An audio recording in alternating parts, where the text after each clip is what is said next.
Okay, hey, thank you very much. It's Denison. Thank you very much for the warm welcome, and it's indeed a pleasure to be here. I'm so happy for the invite, and I hope that what I share with you today you can use. It's one of those things that um, one shoe doesn't fit all, so take what you can out of it. Use what you can use, and you don't have to worry about taking notes because all my notes will be made available, and I'll send them out to the association, so they'll have it available for you. Um, like Denison said, I'm from American Samoa. I'm married to a sous chef named Miliama Tupolo, so there's a lot of competition in the house, and a lot of critiquing going on. So we have one daughter still at home. We have two dogs, one named Tama, one named Diamond, and Diamond just had 11 puppies. So we have a household full of puppies. Let me just do this. So I'm working at the university, and the university was founded in 1893, and I am the director, like it was mentioned earlier. And today I want to talk to you about pause. Pause is something that we can use as guidelines as to when we have to successfully shut our operation down for a long period of time, or for a given period of time, and then how to open it up safely and successful when we do decide to open it up. So these guidelines are, like I said, not written in stone, and you can take what you want to take from it.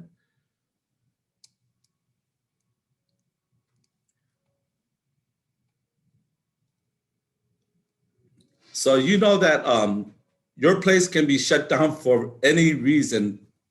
You just, nowadays, we're not sure when will be a next pestilence, when will be a next storm like the one we had in Texas about a month ago. This is a picture of Lake Whitney Ranch in the snow, and this is the havoc that it caused, damage to the pipes, and couldn't get water, and so they would have been shut down. So you never know when we have to shut our places down. So phase one of this thing of it is planning. Planning a pre-shutdown preparation. To build a contingency plan to use if your restaurant must temporarily close for any length of time. So how can I have everyone here covering my notes.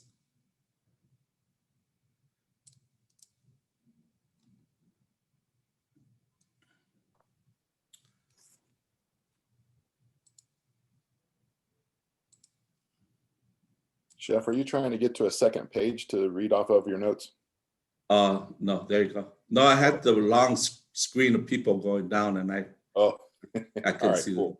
All right, carry on. So the best defense is a solid offense. Establish good practices that will lead to more efficient plan that you can shut your restaurant or your kitchen down for a great length of time.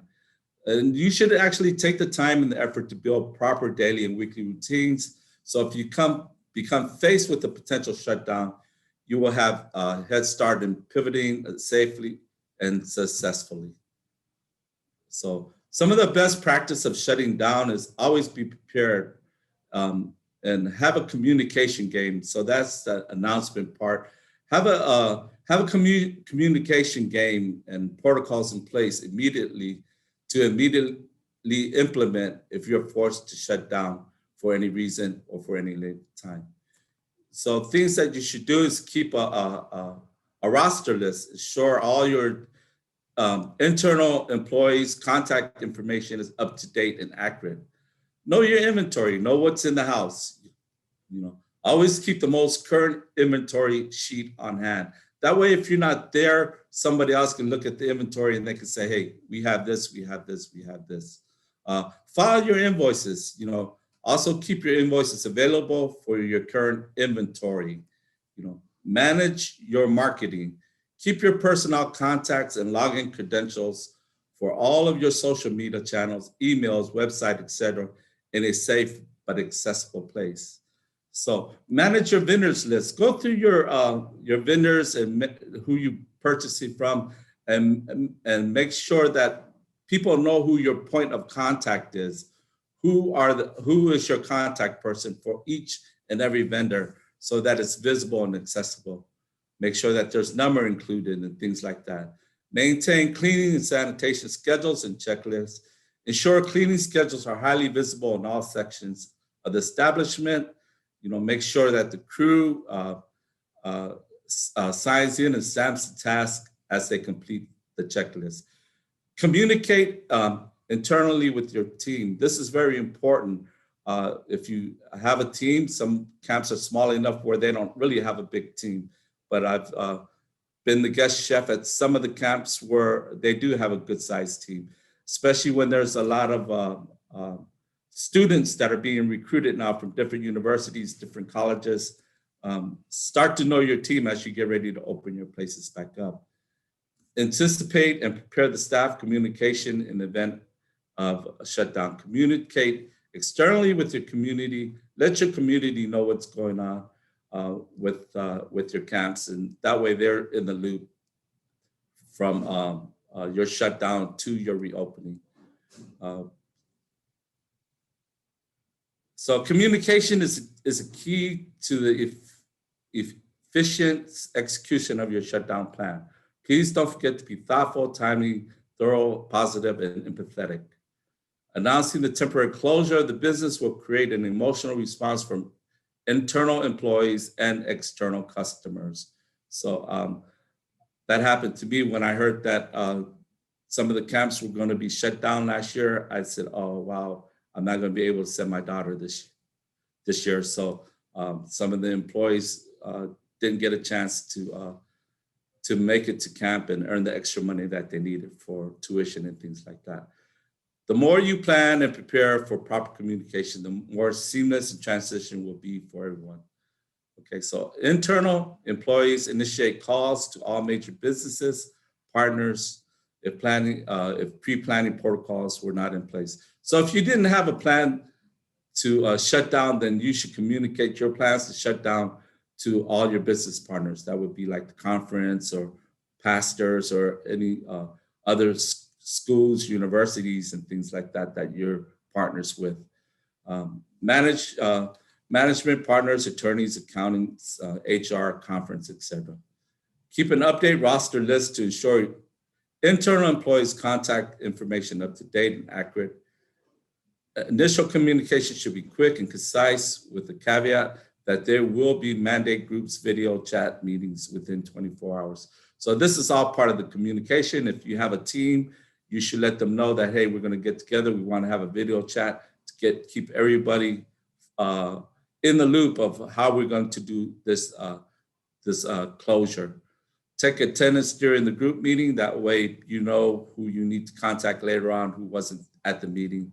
Remain fact-based and avoid personal opinion. Use the major business partners as a panel for full team meetings if possible. Okay, so transparent communication. So we already copied this, went over this to initiate company group chats to update employees on timelines as needed. Contact all your sales rep to update them of your situations. And this is really helpful to our sales reps and to our vendors who supply us with food, because now they can cut back on their purchasing, knowing that you're not going to be purchasing food from them. So it will also help to keep their inventory down. So use temporary barriers or signage where possible to prevent customers from getting too close to entrance and common area. So externally, so that's for your customers. So update your voicemails and any recorded messages, including who to contact in case of emergency. When responding to customers, respond with a statement provided by management. I think management should have the protocol and have the statement and members of the team should not respond to customers asking questions, not unless it is approved by management to let them know what's going on. And so you need to also update your websites, and then temporarily cease on all social ads campaign, with exceptions of campaigns that support a local cause that has been approved by management. Temporary shutdown initiations. When you decided that you're temporarily going to shut down and make that notification both internally and externally, it's time now to take action. So using a checklist will help you make sure everything within the establishment is thoroughly clean, sanitized, turned off, and safe until the decision is made to prepare for reopening. Now, there's a lot of seasoned veterans who are in the association has done this, and they can probably do these things with their eyes closed because they know how to close down the camps and know how to do it.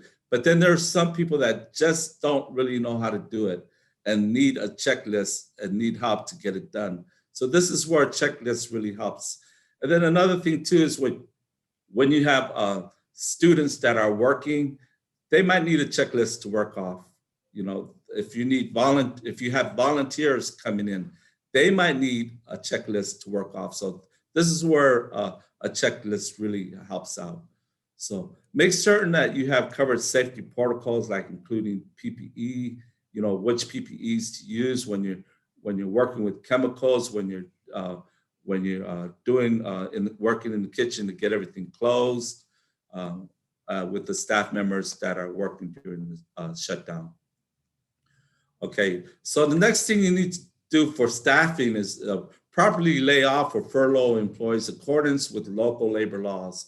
Our HR department should be up to date on all this, but not only is it the HR department to know these things, but you should know them as well. So you should know what your local labor laws are, and that way you and HR are on the same page. So one of the things is, if you're laying off a non-exempt worker, their final paycheck is due within 6 calendar days.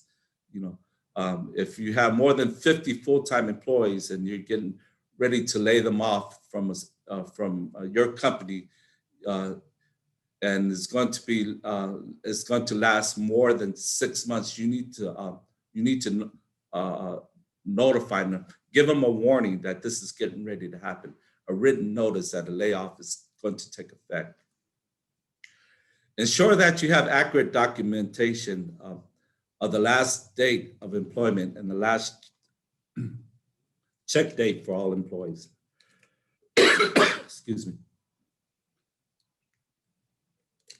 So update your contact list. Update the contact list for all the employees with their current cell phones. Canvas staff or volunteers for the ability outside what they are doing now. You know, some may be qualified in other areas. It could help with equipment repairs, painting, etc. So during the shutdown period of time, when you start to shut down, use your staff members, canvass them, see what other talents they might have aside from being in housekeeping, or aside from being a server in the buffet line and things like that, or running the outdoor activities. See how they can help you. A lot of volunteers have a lot of great skills that they can help to do some painting, repair things, get things done like that. So you need to take a look at your inventory. So evaluate current fresh and frozen food inventory. So review your freezer capacity and freeze items that may not be required in the next 7 to 21 days. Go down to determine and record any losses. You know, contact your insurance company if perceived losses are worthwhile with respect to deductibles. So a lot of things that we get ready to throw away or was spoiled. Let's say you have a freezer full of food, just got a order in from Cisco or US Foods, Gordon's, and your freezer is fully stocked, and something went down, so you had to shut down and you didn't have power. Well, you can write all those losses off. So by contacting your insurance. So general closing down, temporary closing down would be in the kitchen. Keep pilot lights on so you're aware of any gas leaks during your biweekly facility checks. Do not shut off the water. Instead, visit your facility twice a week to run the faucets for approximately 5 to 10 minutes. Pour water down floor drains and floor sinks during the biweekly visit to prevent sewer gas from entering the facility and causing a foul odor. Now, there's some times when you don't shut off the water, but during the storm that we just had here in Texas, it was best to shut the water off. So you can imagine what happens when the water is not shut off. And the other thing too is that when they turn the water back on, it was on a boil water notice only. So by shutting the water off, prevents that overflow of bad water to go into your pipes. Set rodent traps if desired for extra precaution. Shut off electrical breakers for non-essential power. Make sure the garbage and the dumpsters and everything are taken out. And here's something that we seem to neglect sometimes, and it's easy to be overlooked, and that's the exterior of the garbage containers station, and wash the inside individual containers if so or odorous. And then ensure that the dumpsters are enclosed and locked and fenced and maintained in good shape. Non-perishable foods should be sorted, organized, and protected from dirt and dust as required. Package any open edible goods tightly to preserve freshness. Detour pests as required, or dispense to staff to take home and document as waste product. And write a detailed inventory log of all the stock that you have on hand. So this would pertain to your storeroom. Washrooms, of course, you want to make sure that the washrooms is taken care of. The cleaning of the toilets, washing the sinks and all that stuff. Shut water off and shut off valves as appropriate. Wipe down all surface dispensers, sweep floor, turn off lights. Exterior, if applicable, ensure parking lot is free of trash and debris. Check that lighting is in working condition. Change sign messages if you have a signage and needs to be done. A lot of the drive-through windows won't pertain to a lot of the camps, but make sure that you have no cash stored on site, and make sure that it's a good thing to write that down as part of your signage so people don't think you have money inside your building. It's a reason for closure, and then have the emergency numbers for phone numbers for fire department and the police. So here are some of the things, making sure that your furniture and tables and all that stuff is locked up, and make sure that your planters in position to retain sunlight and water. Like I said, I'll send you, I'll send the notes in a link, so you have all this information for editing and to do what you like to do with it. Temperature controls, make sure that they're set appropriately.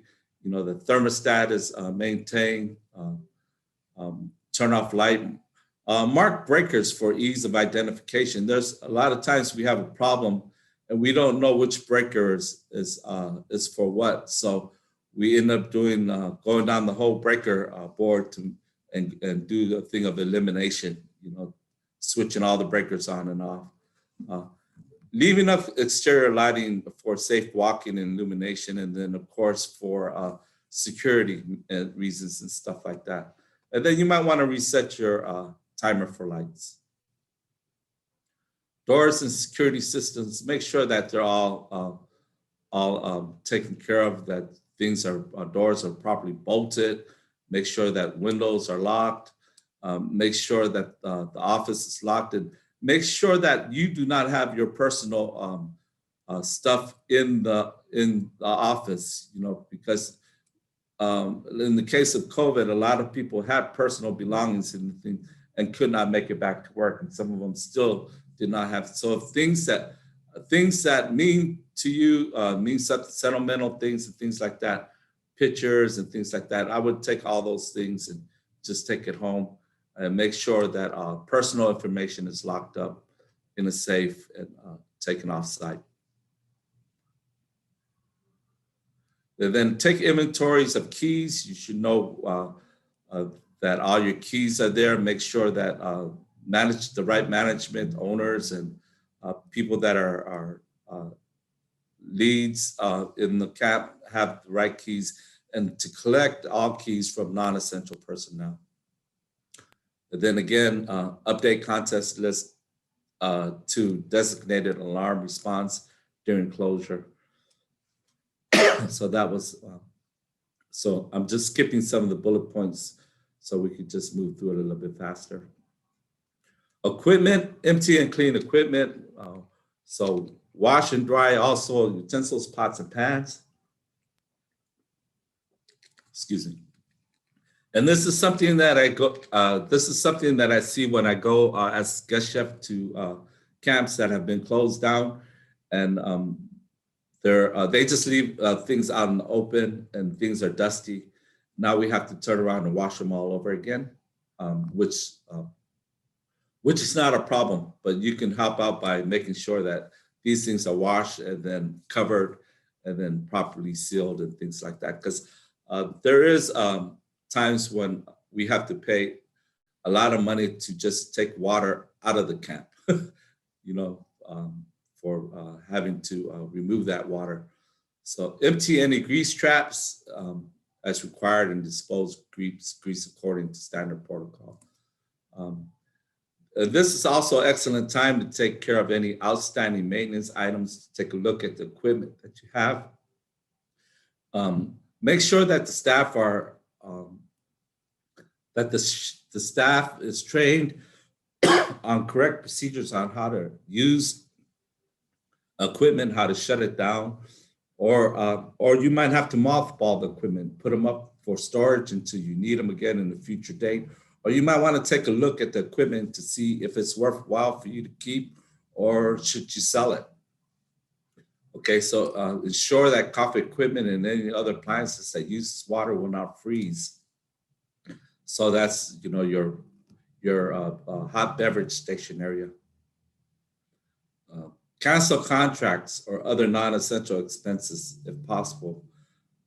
Pay your staff to do what you may have contracted out. So if you have any contracts out there, you might want to cancel them and look at having your staff take care of something. Melt ice and clean all ice bins. This was a lifesaver to us when our water went out. We took all the ice that was in the ice machine and we melted it, and we used that to get that day's meal out for cooking purposes, because we knew that it was clean water that did not have to be boiled. But we ended up melting all the ice, and we were able to make our soups, our cooking and stuff like that. And we finally got a shipment of water come in to use for toilets and etc. Coolers and reach-ins. Check the expiration dates on perishable goods. These are for the side coolers that you might want to have, not to walk in, but you might want to have some side coolers or reach-ins. So you make sure that your cooks or people that are closing down that work in those stations, that they check for expiration dates, perishable goods, move unexpired, unopened product to the walk-in, empty and discard any open product, expired or expiring product that and document as expired product. Okay, and then prop open doors of all coolers that have been turned off. So vents, hoods, fryers, make sure that that your vents are prolonged closure. Check manufacturing instructions. Vacuum and clean your vents For the kitchen, you need to pull the kitchen line filters from the hood and clean that. Clean surface of the hood, interior and exterior. For your fryers, you need to clean inside and out, dispose of the oil, and call a vendor to remove all oil grease from the premises. They have a lot of companies that will come and remove the oil for you. They'll even set up a bin for you to put it in, and then they'll pay you for the oil that you put in there to haul away. So for the walk-in coolers, make sure that you have appropriate temperature. Check the temperature and validate with new or completely reliable thermometers, and keep a temperature record log. Not only are temperature record logs good to keep when you're closing down, but good to keep throughout the year. That way, if there's anything that ever happens, one of the kids gets sick and they want to know, well, what temperature are you keeping your food in at? And you have that temperature log there to show them, hey, our food is kept safe, kept in the walk-in at a safe temperature. Here's the record. Here's the temperature logs. Label all product containers. Check expiration dates of all product to start product nearing expiration date. We mentioned that already. Make sure that the door closes tightly. If not, then you might need seals that need to be replaced to make sure your walk-in shuts tight. Make sure you have an inventory log of what's in that walk-in, so whoever comes and wants to see what's in it, they have a log that they can go to.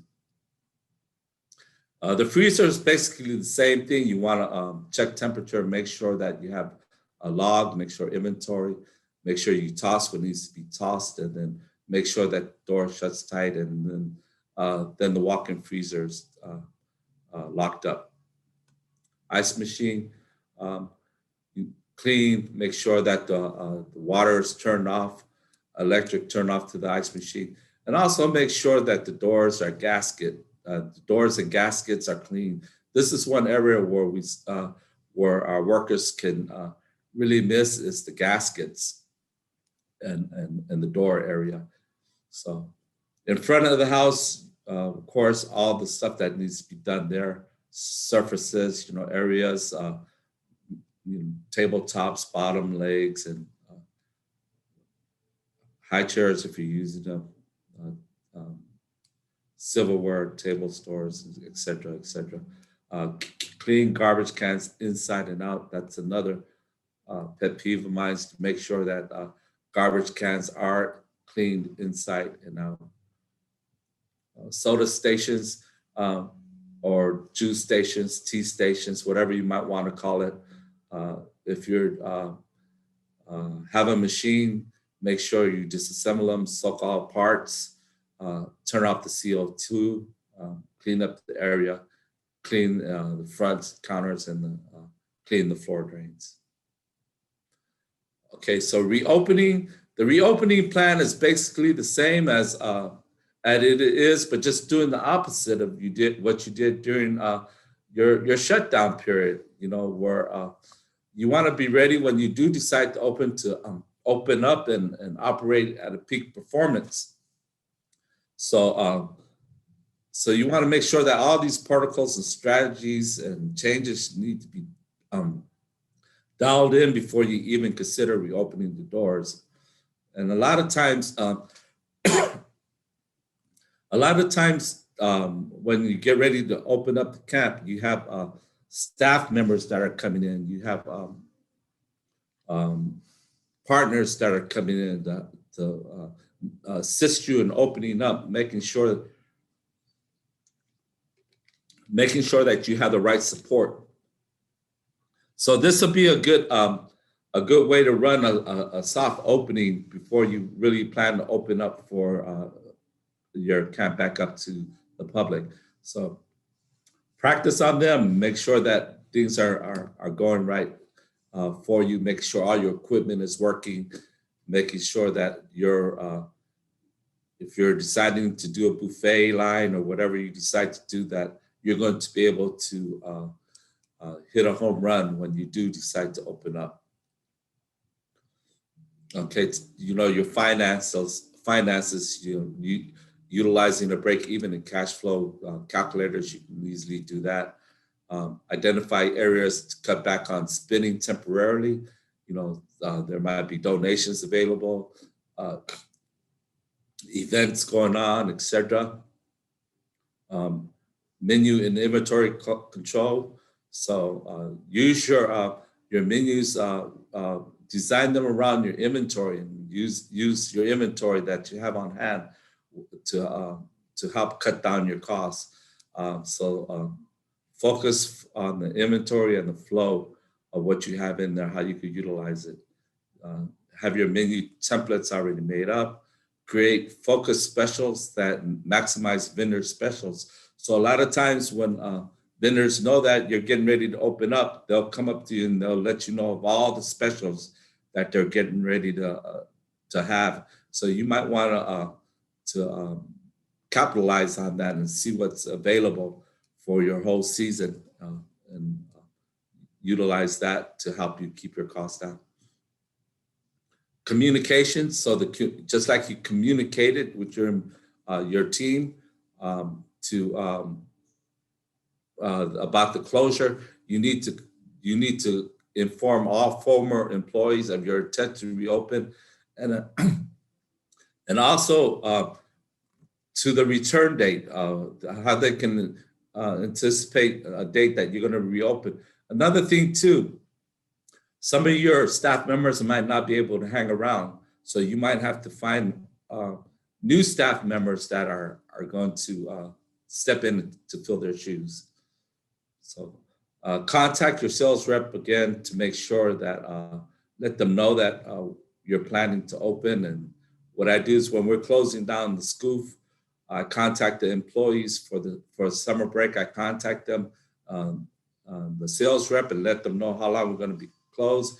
And then 2 weeks before opening, I contact them again and let them know when they can expect our first delivery date, so that they can have the supplies we need in-house. So when we place the order, we have no problem getting it. And then review the states and local ordinances with the management team. Like here in Texas, we had, social distancing and all these procedures that we had, 75% and seating capacity and so on and on. So see what the local ordinances are when you get ready to open up. So you want to update your voicemail. You want to make sure that you go on social media, make sure people knows the hours of operation, third-party applications with menu revisions and hours of operation, and launch your social campaign around reopening, promoting menu changes and revise health and safety policy. And this really lets the parents know that you've thought of all these things, and these are what we're going to do for your kids this summer. When we open up, we're going to make these menu changes. We're going to focus on health. We're going to focus on safety policies. So these are some things that parents really look forward to. And keep in mind, not so much the little tiny tots, but you have teenagers and they're blasting up social media. They're telling people, well, hey, look at the camp I'm at. This is what I'm doing in camp. And this is what we're eating. This is what we're doing. Boy, I really love this camp this summer. I missed them last year, but they really came back strong this year. So social media plays a big part, So evaluate staffing levels and determine voids, whole refresh training for servers, cook, train kitchen in front of the house staff members on new menus. It's one thing to have menus, but it's another thing for your staff members, even your college students that are helping out, to actually know the menu. It's a terrible thing when a student asks them, hey, what's on the menu today? I don't know. And keep in mind, those students, those kids are your customers. And so what the experience that they have with you at camp is the experience that they're going to take back to their mom. And then not only that, their mom and dad probably went to the same CAP that they sent their kids to. And when that kid grows up, the experience that they get when they grow up, they're going to make sure they send their kid to that same CAP. So it just keeps going around and round and round. So make sure that we leave them with a good experience, even if they are little kids. But keep in mind, teenagers, they're blasting social media with their experiences. Take a look at your overall layout, your maximized space. You might have to go to open seating, or you might have to go to space seating. You might have to, because you have space seating, you might have to do outdoor eatery, or you might have to have some food trucks or little snack bars outside, where you can split the group up and some can eat in the dining room, and some can have outdoor meals. You might have to do box lunches or suppers, to help meet the guideline, whatever the guidelines may be, if you need to look at space seating. Will the buffet work for you? What is the self-service guidelines? Do they need to wear gloves going through the buffet line, or do you want to ditch the buffet line completely and go to prepackaged hot meals and grab and go type things? So, and then review social distance requirements, which we talked about. So general, make sure you have all your fire extinguishers going, smoke detectors, consider adding plexiglass barriers where they need to be, check status of schedules, maintenance services, make sure that the maintenance people are in the loop as to any problems that you might have during your soft opening or during the time that you're open up for a couple of weeks or so. Let them know. And then check with the local authorities, possible for a reinspection by health or fire department. You might have to get re-inspected. I don't know what the states would be. Washrooms, make sure they're all taken care of and all sanitized and ready to go. And this is a good time for you to also take a look and make sure that you have enough hand sinks, make sure that there's enough washing facilities available. I know that at Lake Whitney, they put hand sinks outside, extra ones outside, where a lot of people can wash hands outside as well as inside. And then again, make sure the parking lots are taken care of, make sure that landscaping is refreshed, power wash things, and you want to set the appropriate temperature controls for business hours again. Plug in all portable and fixed appliances, reactivate cancel contract. This is a biggie right here. If you have contracts that you want to reactivate, make sure that that's done. And then stock all ice bins and make sure all vents and hoods are done. Adjust vents for prolonged closure, and then vacuum and clean. And then for fires, you want to make sure that you fill them with clean oil. So let's take a look at some of the things that you might want to do, what might want to recommend for reopening. What would you do for the ice machine in your reopening? What are some of the things you might want to do there? So, what are some of the things like that you might want to do for the front of the house? So remember, we were talking about making sure that things are wiped down, ice machines, making sure that the water is connected. So yeah, it'd be good to see some of your notes, response in your comments. What would you do at your beverage service station to make sure that that's ready to go when you open? How would you handle the back of the house to make sure that the back of the house is ready to go for reopening? How about your hotline? Your cook's line. Are things calibrated right? Are everything in working order? Is everything ready to go? So these are a lot of things that you should think about because it's pretty much, if you did it for if you did it to close down, you want to just go backwards and redo it for when you going to get ready to open up. So evaluate things. Take a look at things that are going on. Following the first week of reopening. Use your checklist. Carefully review your initial success and opportunities. Retrain staff where needed and update your pre-shutdown planning. So if you see some things that are not on your pre-shutdown planning, so keep in mind, folks, we are going to have shutdowns. Again, this is going to be a common thing. So it's nice to go ahead and put down a plan of what we're going to do for shutdowns, because according to the Bible, there's just more things that are going to come and come. And so it's good for us to start putting our protocols into a plan so it's ready to go. So take time to actively connect with customers that visit during the first week and survey the staff for their feedback as well. Talk to those volunteers that are helping out in the camp. Talk to the students, connect with them. Hey, how did you like your meal for breakfast today?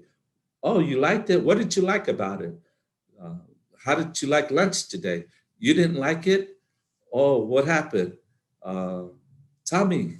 And then they might tell you what happened. That way you can start revisiting these things. Keep in mind, too, that the kids are your customers. So they will go back and they will tell their parents their experience. So don't forget to thoughtfully and purposely recognize your staff. And this is big. This is really big. Recognize your staff members for their hard work, their dedication, and the performance requirements that they did, and helping you, not if they were with you during the closing and they're with you during the reopening. There's a lot of staff members that might be seasonal. They are with you during the beginning of the camp, and they're with you during the closing, the down of camp. So we want to recognize those folks. So give focus recognition, build or reinforce the culture through positive team recognition. Seek live customer feedback and consider serving diners after their visit. There should be surveys taken during the camp and after camp, so to help you plan better for the next camp. Encourage staff straight talk and feedback. Be transparent with your staff and have an open door policy. That way they feel free to talk to you. There might be things that you might miss and you might need their feedback to make things better. But if you don't encourage straight talk and you don't make them feel comfortable about coming to you and sharing things that they think that are wrong and feel that they might be retaliated against if they talk to you about these things, those things can be a stumbling block. So encourage, that there's an open door policy with you, and that they can feel free to talk to you straight, and without no repercussion at all. Take a look at the media comments, tag posts and reviews. Like I said, this is what a lot of teenagers are doing now. Kids that are in elementary, like in 4th grade, 5th grade, and moving up like that, they're always posting their comments and reviews. Post thoughtful, thankful messages throughout your social media platform. Review feedback with all of your staff. This is something that's really, really great to do, is when you get those feedbacks and you share with all your staff members. And that way they know that, hey, this is some things that we did right. These are some things that we did wrong. How can we make the wrong better? And how can we improve on the right? So sit down with your management and update the protocols based on success and feedback. So that's the end of the presentation that I have. So I'd like to leave it open to, if you have any questions you might have, you could send them through. And then one of the things is that you don't have to compromise to get recognized. You do what's right and do what you need to do to make a happy moment for people. Be kind to our planet and love one another as you would love yourself. And so that's it for me. And this is Chef Sualua saying thank you very much. Chef Sualua, man, it's been great to have you here. And I would imagine there probably are some questions. And I'm just going to let everyone know if you've got a question, go ahead, type it there in the chat. And I know you had one section there about the reopening, and you were asking maybe for some thoughts and ideas. I don't know if you can scoot back to that slide, but thoughts about reopening, you know, what to do as far as like the ice machine, what to do with the front, what to do with the back. Let's see, I think maybe it wasn't quite that, yeah, a little bit farther in the presentation, maybe back just 2 or 3 slides from the end when we were talking about Oh, the other way? Yeah, I think there it is. Yeah, you were, I think if I understood you right, you were asking if people had recommendations, you know, or maybe you were just handing out your recommendations, but we'll take a look here in the chat and see if people have questions. To start off, I just want to say, go ahead. Right, because there might be things that that people might do different, you know, that can benefit other people in the association. You know, some things in the front of the house that they feel that are often neglected or things that should be done. So this is a good chance for you to do a little mock reopening, as you might want to say, in those areas. So yeah. Or maybe if someone's got an idea that they've tried that maybe is a little bit different that other people might not have thought of, that'd be something to drop. Exactly. Exactly. And Kay, I know Kay has dropped a note saying thank you, Chef, for your presentation. And so we'll see if people have ideas they would like to share with everybody or if they have questions. But I just want to say, I know at Camp Heritage where I work, we had a situation where our freezer went out and we had to make up our plan on the fly. We didn't get a chance to sit down and think about it, and we should have. And you've presented a lot of great ideas to think of ahead of time that would have saved us a lot of stress if we had done that before. So thank you again for your presentation. Looks like we got a question here. And somebody from Leone Meadows in California was wanting to know, how long was Southwestern closed down? For which one, the COVID or for? I think either for COVID or did you guys have to close down also for when the storm hit a couple of weeks ago? Did you guys have to close down for that too? Yeah, what we did is we did limited service. We couldn't close down because we had to take care of the students that are here because we're a boarding university. So a lot of the students, because they couldn't go nowhere, we basically have to get their meals from the cafeteria. So so we couldn't just say, okay, let's order a bunch of vegetarian subs from Subway or call somebody else to have them delivered. No, it didn't work like that. And so it was good that we had the ice machine. And then to top it off, there was no steam to melt the ice. So so we had to go to gas. And I filled containers up and threw them in the oven full of ice. Put them in deep hotel pans and threw them in the oven to melt the ice. And the last time I checked, that would be effective. Yeah, and it worked. And then the other thing too, if you have time, is just to put them in a Lexan plastic Lexan tub and just let it melt naturally. But you know, if you need it right away, like, you know, hey, you come in the morning at 5:30 to do breakfast and you find out that there's no water. So you don't have time for that. But we stayed open during the whole time, during COVID and during the storm. We just had to make changes to the way we did things. So like our buffet lines, we opened it up. We started off with pre-packaging every meal. Breakfast, lunch, and supper, pre-packaging them. So and kept them in the food warmers. So when students came by, they picked up their meal and off they went. There was no eating in the cafeteria. And then things started to slack off a little bit, and then we were able to open the buffets back up, our soft serve lines. And then we went to, we set up glove stations where people that came through the line had to glove up to go through the line. Everything was changed to um, individually wrapped forks, individually wrapped spoons, individually wrapped knives. And we use Dixie for that because they have a good dispenser for each individual utensils that's individually wrapped. So they just pick one up and you don't have to worry about cross-contamination from other people touching things. So it was pretty good. Sure. And Yeah. so now during the storm, that's basically what we did too. We had to go back to pre-packaging, having everything ready to go. We were out of water for 3 days, didn't have water for 3 days. And so I made a run, and the dean from the dorms, they all made runs. We were buying all the water up wherever we could find water.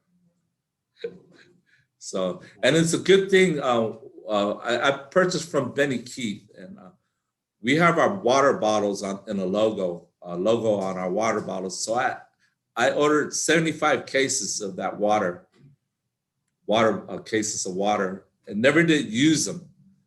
And then during the time when the water went out, they sent me email, hey, you know, you got 75 cases of water here. So I said, thank Jesus for looking out for us. He knew what was coming ahead. We didn't know. And so that really helped us get through water for the dorms, for the students in the women's facility and men's facility. So I hope that answered your question. Yeah, that was a great blessing. You know, sometimes those things happen and God knows what's happening and has us set up for just the right moment. We didn't even know about it. Ahead of time. And for COVID, we really didn't close down for COVID neither, because we had students that were here, international students, and there are students that did not want to go home, like for Leone Meadows. Leone Meadows is in California. We had students from California here. They said, we're not going to California. We're safer here, staying at the dorm. You know, so they decided not to go. So yeah, we had to take care.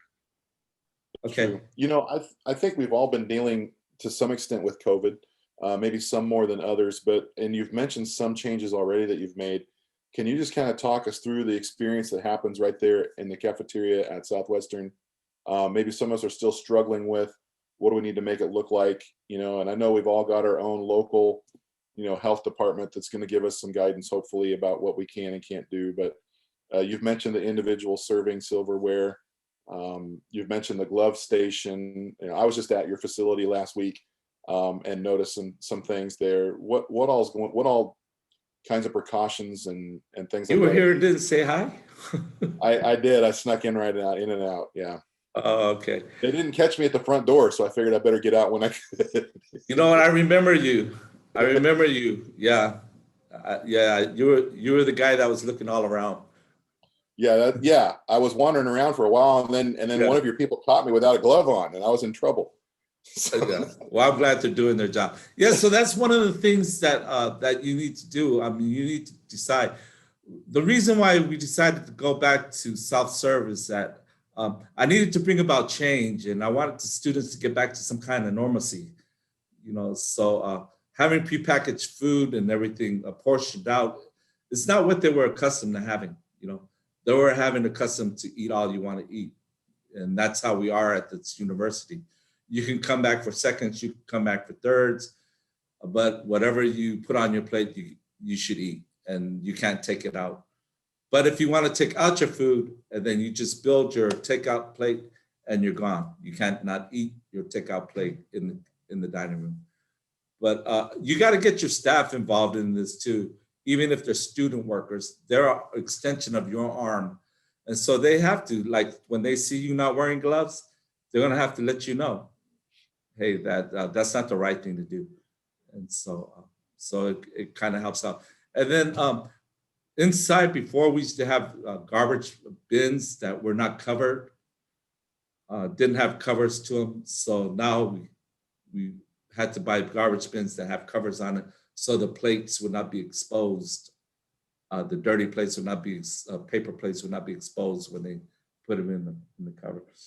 And then we had do space seating, and as you know when you were here, you seen a bucket of wipes on the table, sanitizer wipes. Yep. And so the students are done eating, they're all responsible for taking the sanitation wipe and wiping down the area in their chairs. Excellent. Yeah, I got razzed because apparently I was being very conscientious wiping down our table, and the people that were with me weren't wanting to wait for me. But I told them I was going to anyway. You know, Chef, we got a couple of questions. One is, does Julian Zarate work for you? Yes. All right, cool. Julian, yeah, Julian, I think Julian is not here this semester, but he did work with us. He worked with us for a good number of years. So yeah, hey, do you know, is pretty much everyone in the industry using disposable stuff now, or are there some places that are using regular plates and silverware? Everybody that I know of is using disposables. Cool. And I think maybe our last question to go with here is, what was your most costly mistake, do you think, in your transition to the COVID world? And that might be a mistake that you made by not doing something, or something that you did that was actually turned out just to be a waste of money. What do you think was your most costly mistake? And maybe on the other end, what was the smartest thing that you feel like you did? I think one of the most costly mistake is to take what you have for granted.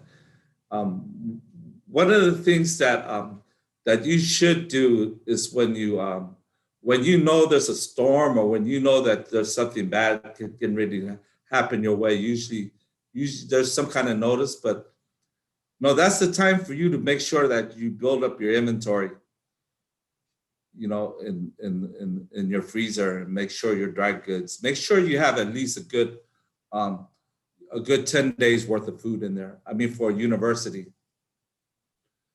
Because when things happen, you might not have trucks that are able to move around. You might have production lines that are no longer can produce because employees can no longer go to work. So, you know, those kind of things, you want to make sure that you're covered. Now, I normally have to keep food available for 5 days. And that's what I keep extra in the refrigerator, that I know that if something happens, I can go for 5 days. Well, we couldn't get deliveries not only for 5 days, but it went out to 7 days. And I just started throwing things together. You know, we were doing breakfast. We were doing breakfast for lunch. You know, mix matching everything to get, you know, make sure we got no. So making sure that if you have if you know that there's pestilence coming or storms coming, whatever, make sure that you jump on it right away. Make sure that you have your inventory built up. One of the costly things that you're going to run into is your disposable stuff. So that's going to be a cost thing, but you can make up for that by not using a lot of water in your dish machine. You know, because water here in King is very expensive. It costs us more for King to remove the water than it costs us for using the water.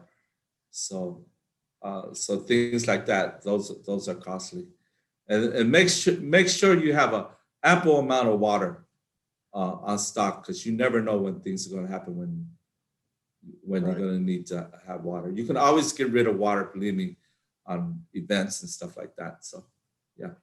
Would you say there was any big mistake that, we're going to open up your closet for a second, any big mistake that you made that you might want to warn others about?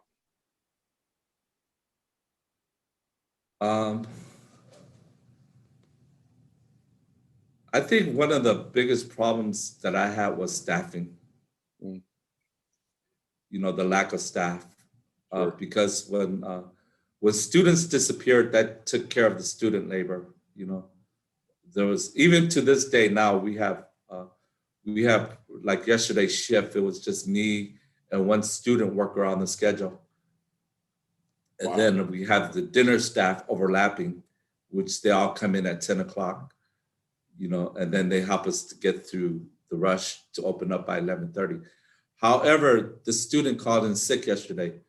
So it was just me trying to get the meal ready for going for lunch.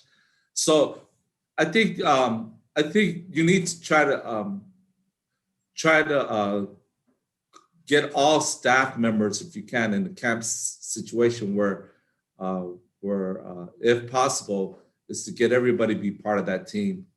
You know, get other staff members involved because let's face it, there's no school going on right now. You're down, and things like that. So probably some teachers that live close by can come and help out.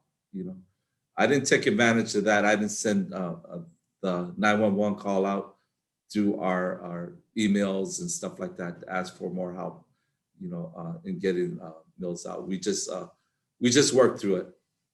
Sure.